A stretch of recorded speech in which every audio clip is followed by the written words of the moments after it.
Hi, this is Rick Beyer, and welcome to another edition of D78 Conversations.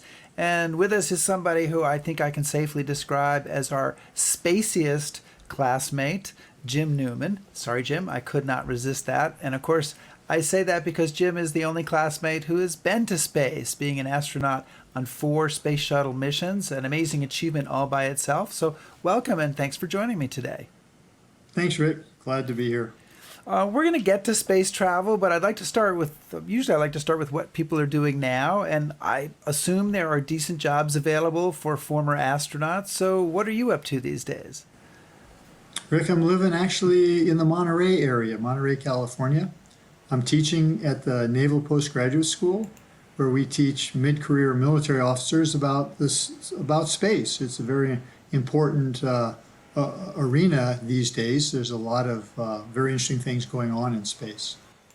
And you also, one of your research interests, as I understand it, is something called cubesats, which sounds really fascinating to me because they've been described as nano-satellites. So what are they and what are you doing involved in that? Well, cubesats are a form factor 10 centimeters on a side, and they really benefit from the miniaturization efforts that have been ongoing for many years. With these very small satellites, which were originally created for educational purposes by a professor at Stanford and at Cal Poly here in California, in order to get them more familiar with metric system, centimeters, liters, kilograms, things like that. But now people have realized, as we did at NPS many years ago, that they have application far beyond simple education. You can put very interesting payloads in them. For example, just one quick example, and that is the Planet Labs, where they take stack 3 of these together, they put a telescope in one end, and then they put a bunch of them in orbit around the Earth, so that they're trying to actually image the planet every day with about a 3-meter resolution, which is really pretty good, Wow. about the best you can do with that size of a telescope. How many of these cubesats or nanosatellites are there in space? Do we have any idea? We do. There's actually hundreds of them, and they're growing. It's actually potentially a problem because we're getting. I come from the world of big satellites, International Space Station, Hubble Space Telescope, and so we're used to, very few satellites and being able to track them easily. But now with these very small satellites, we're doing what people do everywhere, right? And that is we litter. There's now space debris, there's space litter. And it takes a while in low Earth orbit for some of these satellites to come down. And so once they've stopped operating, then they're just really fast projectiles that can completely destroy anything in its path because they're going 5 miles a second. So it's really a lot of energy there. And you also said we were chatting a little bit before we went live, so to speak. And you said you're also doing some work with some classmates right now, which sounds like fun. Can you tell us a little bit about that? Absolutely. A classmate of ours, Bill Bender, returned to the Hanover area. He lives in Norwich, and he's a serial entrepreneur. And this particular company is a solar company, and it's fascinating. His IP is on the suspension system for solar panels that track the sun. So he reduces most of the steel that is used in a traditional solar tracker, thereby reducing the weight and the cost and the complexity. But the idea is you get, his motto is the same, it's the same sun, you just get more of it, because by tracking the sun during the day, you get about 40% more power than just fixed solar arrays. And so he's got a great company over there. I've been marginally involved with it for many years, not as much as I liked. But as I'm getting of an age, I guess as we all are, I'll be 65 this year, then Funny how that works, right? I'm thinking about what else is there that I'd like to spend the remaining time I have on. And that solar project is I think, fascinating. He's got a great share of the market in the Vermont, New Hampshire, Massachusetts area, and California. Well, we get a little bit of sun out here, so maybe there's something there for the future. And Bill has a number of 78s with whom he works, but I'll leave who those people are for one of your future episodes, I hope. I'll have to bring Bill on here and ask him about that. Jim, when you were at Dartmouth, you studied physics, which is undoubtedly why we never met. And then you got a PhD from Rice, I think it is, if I'm correct there. When did the idea of being an astronaut, when did that little voice go on in your head? At what point was that? While you were still at Dartmouth, before that, or much later? Well, the nice thing about talking to my peers is that we're all of the roughly same age, right? And so we grew up watching people go to the moon. And I'll admit that that did inspire me. I'm one of those kids who only realized he's going to have to, get a job and make a living someday. And that looked like a great way to combine the things that I enjoyed, math and science and flying. I've always loved the idea of being able to fly. And so what I did was follow through on that particular dream. And so I went to Rice University in Houston, Texas, and found out that the most important thing to do was study hard. So I did that. I interviewed before I went down to NASA, but I did end up going down to NASA because I didn't get in my first try. It took me actually 4 tries over 6 years, 4 interviews over 6 years before I actually got very lucky and was accepted into the program.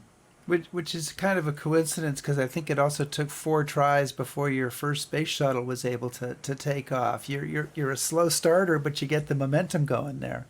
You notice that, and 4 flights, and so that was a perseverance and sticking with it. Well, and the other, again, if the numbers are correct, it was 43 days in space, and then spacewalking is 43 hours and 13 minutes. And I love the 13 minutes. We don't want to leave a moment of spacewalking out of the description there.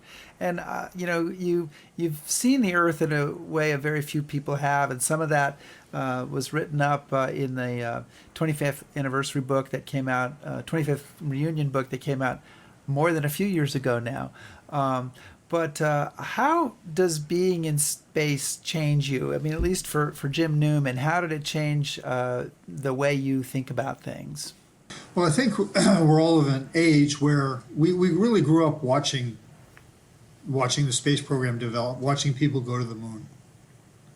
And so we've seen the images over the years. We sort of understand what's going on, but there truly is nothing like actually going. The view is spectacular. I would say that when we talk about going to space, people think, oh, do you look at the stars? Well, actually, you can see the stars better on a clear night in the mountains. You have time to dark adapt. In space, you're going around the Earth so fast, it's 45 minutes of day, 45 minutes of dark. So you don't really have time to dark adapt. So we really spend our time looking at the Earth when we have free time.